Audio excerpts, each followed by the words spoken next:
네, 부자들은 경제신문을 읽는다. 유한타증권 골드센터 영업부 곽영훈 부장과 함께합니다. 안녕하세요, 부장님. 네, 안녕하십니까. 예, 먼저 조간신문부터 확인을 해보겠습니다. 네. 머니투데이 오늘의 일면 기사 보시면요. 오늘은 뭐 여러 가지 이슈가 눈에 띄고 있습니다. 먼저 한진그룹 지금 안에서 경영권 분쟁이 나타나고 있는데 지분을 가지고 있는 반도건설이 부동산 개발권에 대해서 요구를 한 것으로 나타났습니다. 지금 경영권 경쟁이 치열한 그 틈을 타서 실질적인 어떠한 수요, 뭐 어떤 수익을 얻을 수 있는 노림수가 있을 것이다라는 내용들 관측이 된다라는 기사가 일면으로 다뤄지고 있고요. 라임 사태에 대해서는 후속 기사 계속되고 있습니다. 이 라임 사태에 대해서 어떻게 의견 가지고 계세요? 제가 저 원래 투신권에서 근무를 오랫동안 했었고, 했는데 근본 관련해서 이슈를 보면은 사실 운용사들이 이런 건들이 한 번씩은 발생을 해요. 그래서 관련 건이 전체를 대변할 수는 없는데 마치 라임 건에 대해서 계속해서 기사가 나오면서 굉장히 위축된 운용사들의 부분에 대해서 위축된 모습을 보여주고 있지만은 좀 손실이 좀 불가피하다라고 좀 볼 수 있을 것 같고요. 정부에서도 이렇게 좀 나서는 모습이 좀 나와주고는 있긴 한데요. 사실 좀 손실이 많이 좀 불가피하다. 예, 이렇게 말씀드릴 수 있을 것 같아요. 예, 결국에는 신뢰도와 엮여 있는 예. 문제이기 때문에 네. 이 사태가 빨리 진정이 돼야 될 텐데 말입니다. 네. 그리고 그 아래 기사 보시면 LG화학을 손들어준 미국의 ITC라는 내용 눈에 띄고 있고요. 지금 LG화학이 미국에서 신형 전기 자동차용 배터리 소송에서 유리한 고지를 선점했다라는 내용인데 이 기사는 잠시 뒤에 두 번째로 체크를 도와드릴 거고요. 먼저 트럼프 입에 주목을 해보겠습니다. 첫 번째 기사는 트럼프 대통령이 주식 관련해서 이 감세 카드를 만지작거리고 있다라는 내용이 전해지고 있어서요. 과연 정말 주식시장이 호재가 될까 점검을 해보실까요? 최대 $10,000의 주식 투자에 세제 혜택을 검토하고 있는 것으로 나타나고 있습니다.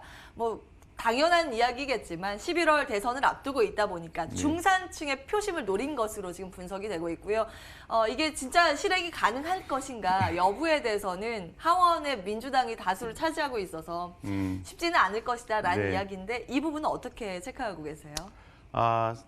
전체적으로 봤을 때는 이제 긍정적인 뉴스로 봐야 되겠죠. 이제 우리나라 같은 경우에는 이제 대선 전에 이 부동산에 대한 얘기를 많이 하잖아요. 부동산 정책에 대해서 많이 하는데 미국 같은 경우에는 이 주식 시장에 대한 부분에 되게 이야기를 많이 하고 관심을 갖습니다. 그래서 기사에서 나온 것처럼 트럼프 대통령의 11월 대선으로 인해서 어떤 감세, 주식에 대한 세제 혜택을 검토하고 있다라는 부분인데 사실 약간의 경기 심리도 좀 나오고 있는 부분이 현재 지금 전반적으로 좀 시장이 좀 위축되고 있는 그런 위축된 상황이죠. 이런 부분에 대해서 좀 담배가 될지에 대해서 좀 지켜봐야 되는데 최근에 이제 안전자산 선호 현상들이 나와주고 있어서 약간 좀 효과가 있을까 이렇게 생각하는 또 일각도 있는 것 같습니다. 어쨌건 제가 보았을 때는 주식 시장에 세제 혜택을 준다라는 것은 미국 시장이 어느 정도 긍정적인 흐름이 나와줄 수 있다고 볼 수 있을 것 같고 국내 시장에도 당연히 좋은 예상을 미칠 것이다라고 생각하고 있습니다. 사실 이게 정말 하원에 통과되기는 어려워 보여도 이제 립 서비스에만 주목을 하더라도 어느 정도의 효과는 있을 것이다 이런 관점이세요. 네, 그렇습니다. 예. 네. 일단 이 내용 전반적으로 이렇게 체크를 해보도록 하고요. 그러면 오늘 2차 전지 관련주가 또 울상을 짓고 있어서요. 함께 들여다보시죠. 이 미국의 국제무역위원회가 LG화학에 손을 들어줬습니다. 지금 LG화학과 SK이노베이션이 배터리 이 문제를 놓고 분쟁에 나서고 있는데요. 일단은 승기는 LG화학이 잡은 것으로 그러면서 SK이노베이션 쪽으로 매출 비중이 높은 업체가 어디가 있는가 우려가 되지 않을까라는 관점의 기사가 쏟아지고 있습니다. 에코프로 BM이 26%로 가장 많은 것으로 나타나고 있고요. LNF가 10%, 그리고 포스코 케미칼 음극재 부분만 따졌을 때 한 10%에 해당이 되고 SKC는 8%에 해당이 됩니다. 전반적인 내용들 그리고 주식시장의 영향은 어떻게 분석하고 계세요? 결론적으로 좀 말씀을 드리면 그 전기차 배터리 시장에 대한 전체적인 흐름을 완전하게 훼손하기는 어렵다라고 좀 말씀을 드리겠습니다. 사실 LG화학과 SK이노베이션이 미국에 이 공장을 또 세우고 그에 대한 어떤 고용 창출 효과를 내고 있는 그런 상황을 볼 수 있는 거죠. 이 관련해서 주가 영향을 먼저 좀 살펴보면은 LG화학은 조기 패소 판결 끝난 건 아니죠, 사실은. 예. 그죠? 아직 끝난 건 10월 5일인가요? 그게 최종이에요. 네, 그렇습니다. 그래서 그 전에 이제 끝날 것으로도 보고는 있지만은 아직 끝난 건 아니다를 볼 수 있는 거죠. 그래서 현재 지금 그 SK이노베이션이 이야기하는 것은 어떤 그런 거죠. 그 미 대표 무역부인가요? 미 무역 대표부인가요? 거기에서 나올 수 있는 어떤 거부권, 트럼프의 거부권 행사에 대한 얘기를 하고 있거든요. 그래서 현재로서는 이제 LG화학의 긍정적인 부분이고, 그 다음에는 SK이노베이션 부정적인 부분이긴 하지만은 일정을 좀 지켜봐야 되고, 사실 3월 변론이 있었습니다만은 이 부분이 이제 스킵이 되는 것 같고, 9월 29일 날 1차 트럼프 대통령의 대통령뿐만 아니라 이제 대선 후보들에 대한 그 어떤 토론회가 있는 거죠. 회의가 있는 거죠. 그때 당연히 어떤 그 내부 어떤 뭐 고용 인력에 대한 확대라든가 에너지 정책이라든가 이런 부분이 나와줄 수 있기 때문에 현재로서는 LG화학과 SK이노베이션 입장에서 보았을 때는 미 무역 대표부와 트럼프 대통령의 거부권으로 인해서 조금 더 긴장을 하면서 미국 진출에 더 이렇게 힘을 더 가하지 않을까 싶고요. 현재로서는 LG화학이 조금 우세합니다만은 마지막에 가서는 과거에 삼성전자와 애플의 어떤 승소 결과 달리 거부권 행사로 인해서 애플이 또 이렇게 또 긍정적으로 흐름이 나왔듯이 마지막까지 봐야 돼요. 이런 과정에서 우리 또 전체적으로 국가 산업적인 측면에서 보았을 때는 마이너스 요인이 크기 때문에 정부에서도 이에 대한 어떤 상호 간의 합의에 대해서도 어느 정도 이야기가 좀 나오고 있는 것 같습니다. 네. 그러니까 최종 판결은 말씀 주신 것처럼 10월 5일에 이루어지게 됩니다. 그러니까 네. 그 전에 LG가 먼저 고지를 선점하게 됐고, SK이노베이션이 가만히 있을 것인가, 뭔가 합의를 물밑에서 작업을 하지 않을까라는 이야기는 네. 계속 들리고 있습니다. 소식 지속적으로 전해드리도록 하고요. 그럼 관련 주식에 대한 투자 전략은 어떻게 가져가는 게 좋을까요? 지금 네. LG화학 빼고요, 나머지 기업들이 조정폭이 꽤 크거든요. 네, LG화학은 이러한 어떤 소송 결과 내용을 봤을 때는 긍정적인 흐름을 가져갈 수 있고요.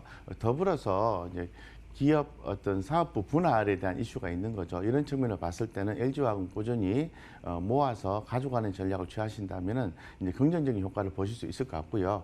SK이노베이션은 전기차 배터리 시장에서 사실 최근에 이제 수주가 상당 부분 되긴 했습니다만은 조금 저가 수주지 않느냐는 얘기가 나와 있기 때문에 그 어떤 매출 대비해서 이익이 크지 않기 때문에 SK이노베이션에 대한 주가 흐름보다는 그거는 좀 시간을 길게 두고 지켜보셔야 되고, 에코프로 BM, 양극재, LNF, 포스코케미칼은 조정 시마다 매수하는 전략이 맞다라고 말씀을 드리겠습니다. 이들 종목 여전히 조정받을 네. 때마다 담아가자라는 이제 소재 관련 기업에 대해서 평가 주셨고요. 그동안 에코프로 BM이나 포스코 케미칼에 대해서 긍정적인 평가 주셨는데요. 네네. 딱 하나만 꼽자면 딱 하나 이거는 있어야 된다라는 거예요. 제가 볼 때는 포스코케미칼. 포스코 케미칼. 예, 음극재는 10% 비중으로 SK이노베이션이라고 이렇게 나와 있긴 한데, 양극재 기준으로 했을 때는 100% LG화학 쪽으로 담고 있다라는 점까지 다시 한번 정리해드리고요. 양극재가 탑픽으로. 고부가 가치이기 때문에 예.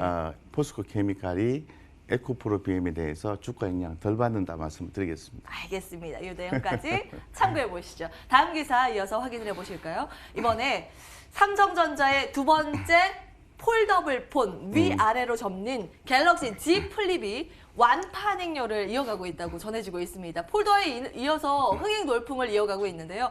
싱가포르에서는 1시간 만에 전량 매진 1차, 이제 2차의 판매에 돌입하고 있다고 하고, 미국은 조기 품절이 되고 국내는 30분 만에 완판이 됐다고 전해지고 있습니다. 역시 지난주에 전해드린 것처럼 휴대성 그리고 가격 어필이 잘 되고 있다라는 부분 전달이 되고 있습니다. 그런데 지금 아직까지 물량이 확보가 덜 돼서 하반기가 되어야 공급이 좀 원활하지 않을까라는 기사도 있고요. 오늘 관련주 중에서 주목받고 있는 것이 세경 하이테크. 지금 특수 보호 필름을 단독으로 공급하고 있다라는 점이 전해지면서 어이구 상승폭을 점차적으로 키우면서 8%의 급등으로 전개되고 있습니다. 전반적인 내용과 함께 세경 하이테크까지 점검해 주실까요? 네, 상당히 뭐 좋은 뉴스고요. 그동안에 이제 폴더블 폰 관련된 종목들의 흐름이 약했다가 이를 계기를 통해서 상당히 흐름 좋은 것 같습니다. 뭐 세경 하이테크, KH 바텍 네. 기존부터 강조했던 종목인데요. 뭐 세경 하이테크 같은 경우에는 지금으로부터도 상당히 상승 여력이 남아 있다라고 말씀을 드릴 수 있을 것 같고, 뭐 전반적으로 이제 폴더블 폰에 대한 어떤 수요 증대로 인해서 수익이 개선이 될 거고요. 그리고 이제 디스플레이 쪽인데 이 과거에는 그 스마트폰용 케이스 후면에 필름이 이제 납품이 됐는데 앞으로는 케이스와 필름이 일체된 부분이 또 나온다고 하고 이 부분에 의해서 매출이 또 크게 이제 증가한다고 보고 있습니다. 따라서 세경 하이테크가 상당히 주목이 된다고 말씀을 드리겠습니다. 최근에 시장 삼성전자와 5G에 대해서 먼저 좀 크게 좀 흐름을 가지고 말씀을 드리면 우리가 이제 삼성전자와 화웨이를 좀 비교를 해볼 수 있는데요. 최근에 그 삼성전자가 미국에서 관련돼서 행사를 했죠. 크게 좀 했습니다. 그래서 어제부터 광고가 좀 나오고 있는데 상당히 좀 긍정적 흐름이 나와주는데 사실 화웨이 같은 경우에는 그 바르셀로나에서 모바일 월드 컨그레스를 크게 준비했습니다. 왜냐하면은 미국의 눈치를 보기 때문에 미국 쪽의 행사는 작게 바르셀로나에서는 크게 준비를 했지만은 취소가 됐죠. 취소가 됐기 때문에 그러한 분위기로 인해서 화웨이보다는 삼성전자가 훨씬 더 어떤 유리한 분위기를 이끌어가고 있다고 말씀을 드리고 그래서 이제 관련해서 5G와 폴더블 폰이 주목이 된다고 말씀드리겠습니다. 그래서 이 폴더폰 상당히 좀 이쁘게 나왔는데요. 관련된 종목들 이제 보셔야 되고 예. 그 매출도 증가하고 있어요. 특히 뭐 KH 바텍 이런 것들은 주가가 급등한 후에 가격 조정 후에 재차 반등해주고 있는데 상당히 긍정적 흐름이 나와주고 있다라고 볼 수 있을 것 같습니다. 그 밖에도 뭐 다른 종목들 많이 있죠. 그런 종목들 좀 보시고 대응하시면 좋겠다 말씀을 드리겠습니다. 예. 네. 그러면 폴더블 폰 관련주 중에선 네. 지금 세경 하이테크도 말씀 네. 주시고 네. KH 바텍도 네. 말씀 주셨는데 네. 한 종목을 꼽자면 네. 저는 제가 볼 때는 KH 바텍이 이 세경 하이테크도 좋고요. KH 네. 바텍인데 제가 기존부터 계속 말씀 KH 주셨잖아요. 바텍을 계속 말씀을 드렸기 때문에 예.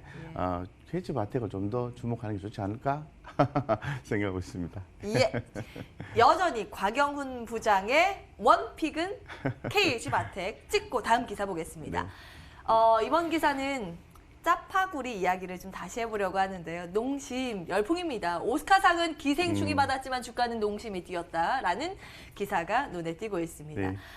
지난 12일 기준으로 봤을 때 9개월 만에 장중에 주가가요 27만 원을 돌파했습니다. 워낙 뭐 갭이 있기 때문에 그 이후로 한 몇 거래일 동안 오늘까지 좀 그 갭을 메꾸는 어느 정도의 물량을 소화하는 그런 과정을 거치고 있습니다만 지속해서 긍정적인 리포트가 올라오고 있습니다. 대신증권에서는 목표가 17.24% 상향 조정을 했고요. 지금 미국 내에서 아시안 라면의 소비량이 한 3% 증가할 것으로 관측이 되는데 그렇게 가정을 했을 때 농심의 연결 영업이익은 962억 원 달성도 가능해 보인다라는 기사입니다. 네. 어떻게 해석하고 계세요? 요즘에 그 기생충 얘기 하도 많이 나와서 예. 기생충 하면 농심이지 않겠냐는 생각이 드는데 가장 큰 수혜를 받을 것이다? 이 말씀이세요? 그건 아니고요. 그건 아니에요. 예, 예. 제가 말씀을 드리고 싶은 것은 그 기생충 영화를 보시면은 그 전화로 주문을 해요. 가정부한테 예. 관련된 음식을 준비를 해달라. 그때 이제 한우가 들어간다고 말씀드렸잖아요. 한우가 예. 들어가거든요.